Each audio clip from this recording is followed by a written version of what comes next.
Canada's Air Force was standing at a crossroads. The old CF-18 Hornets, once the pride of the Royal Canadian Air Force, were now aging relics. Their wings still cut through the skies, but every flight carried with it the weight of time, the echo of an era slipping away. Something had to change. Canada needed a new fighter jet, but the question was, which one? On paper, the decision should have been simple. America's F-35 Lightning II was the obvious contender. It was sleek, stealthy, and part of a global network of allies already flying it. But whispers began to spread. Whispers that not everything about the F-35 was as perfect as advertised. Cost overruns, maintenance nightmares, and a dependence on US control raised troubling doubts in Ottawa.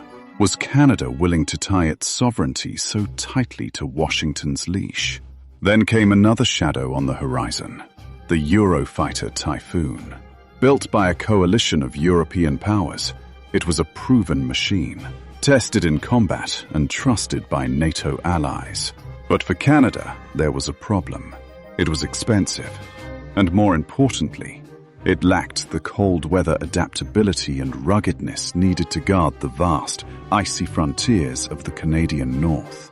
The Typhoon was a thoroughbred, but perhaps too delicate for the unforgiving Canadian wilderness. That's when the unexpected name entered the room: Gripen. A jet born not in a Superpowers factory, but in Sweden, a country known for neutrality, forests, and winters harsher than Canada's own. The Saab Gripen wasn't a flashy headline machine. It wasn't built to scare enemies with sheer size, or to bleed billions from government coffers. It was built with a different philosophy: survival, independence, and clever design. Canadian defense analysts began to dig deeper, and what they uncovered shocked them. The Gripen E, the latest evolution of Sweden's fighter, could take off from highways. It could be maintained in remote bases with minimal support. It cost a fraction of what the F-35 demanded, and its open architecture systems meant Canada could customize and control its own destiny, something no American jet would ever allow. But if Gripen was so perfect for Canada, still, the story did not end there, because in the halls of power, decisions are rarely made on merit alone. Lobbyists began to circle like vultures. Industry contracts, political favors, and backroom promises muddied the waters. Gripen was efficient, affordable, and tailored to Canada's needs. But it lacked the one weapon the F-35 had in abundance: political influence. The Canadian public, meanwhile, remained largely in the dark. News headlines spoke vaguely about fighter jet procurement, but the true struggle, the tug-of-war between independence and dependency, was hidden from view. Even pilots were left wondering, what would they be flying in the next decade? And so, Canada's fighter jet saga became more than a defense story. It became a tale of hidden deals, political maneuvering, and the eternal battle between practicality and power. The Gripen was not just a plane. It was a choice no one wanted to talk about openly. But the deeper you look, the clearer the truth becomes. Canada's skies might depend not on the jet everyone expects, but on the one no one dares to speak of too loudly: the Gripen. The debate inside Canada's defense establishment began to resemble a chess match. Each move was calculated, each piece carefully positioned. Publicly, the government spoke of evaluating all options. Privately, however, there was a storm raging. One camp argued that the F-35 was the only realistic choice. After all, Canada was a founding partner in the F-35 program. Billions had already been invested in contracts for Canadian industries tied to the aircraft's production. Turning away from it now would not only anger Washington, but also potentially jeopardize lucrative defense jobs. The political cost of such a decision could be devastating.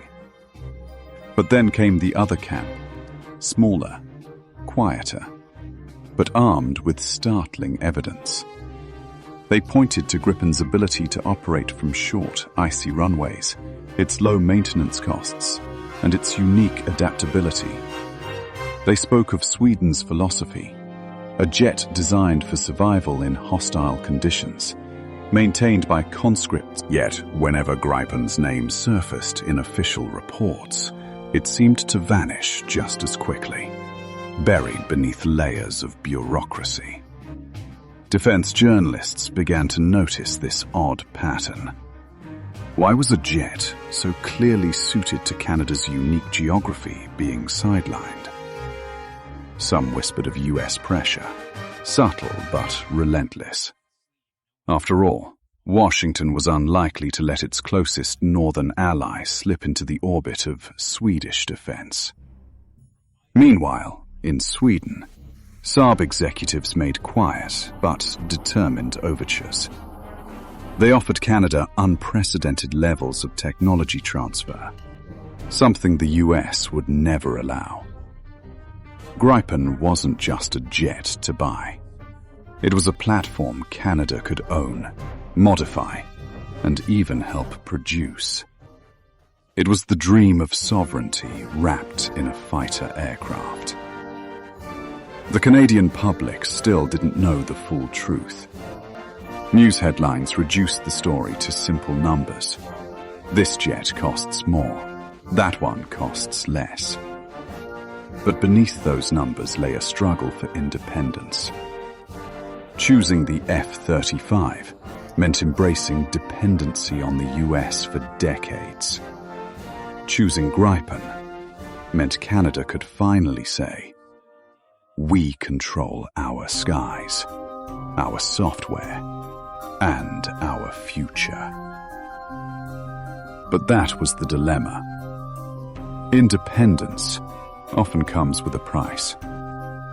Choosing Gripen risked alienating Washington, risking trade deals, and straining NATO cooperation. Could Ottawa take such a gamble? Behind the closed doors of Parliament, the whispers grew louder. Some politicians warned of retaliation if Gripen were chosen.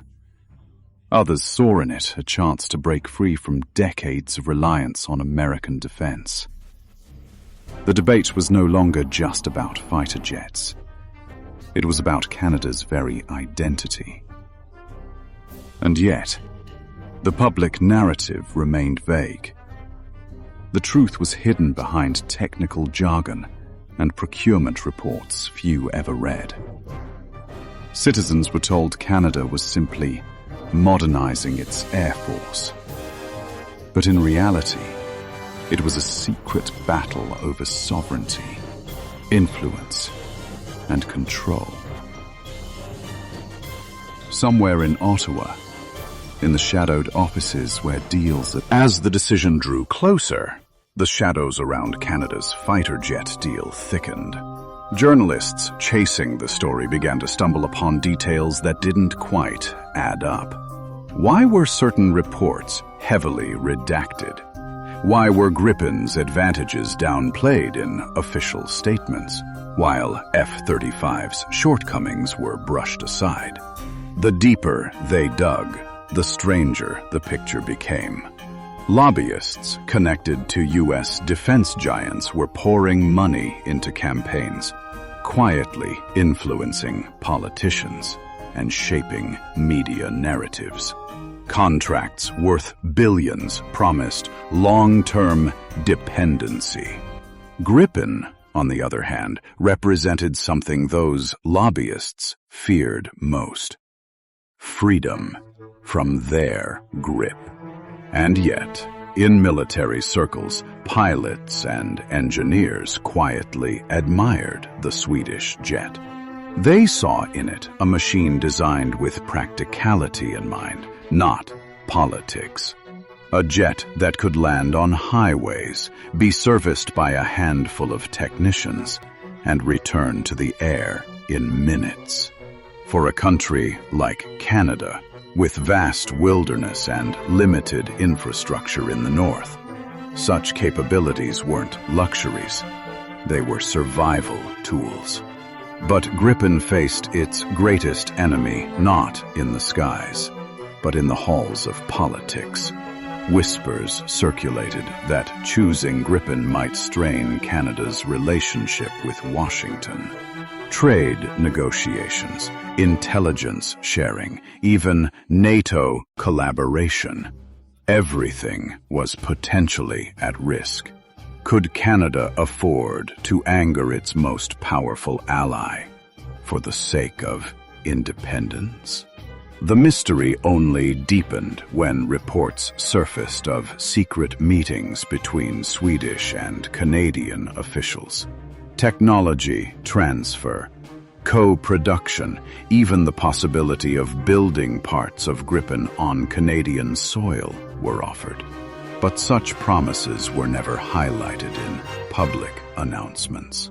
Instead, the narrative remained centered on the F-35.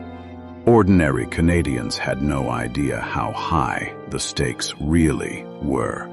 They were told about modern jets and future readiness, but never about the strings attached. They didn't hear how Gripen could give Canada independence in software, weapons integration, because sometimes the most dangerous truths are not the ones shouted in public. They are the ones whispered in secret, hidden behind closed doors, waiting for someone brave enough to tell the story. And when it comes to Canada's Gripen deal, the world may never know just how close the nation came to choosing freedom over dependency. Unless, one day, the truth finally escapes the shadows.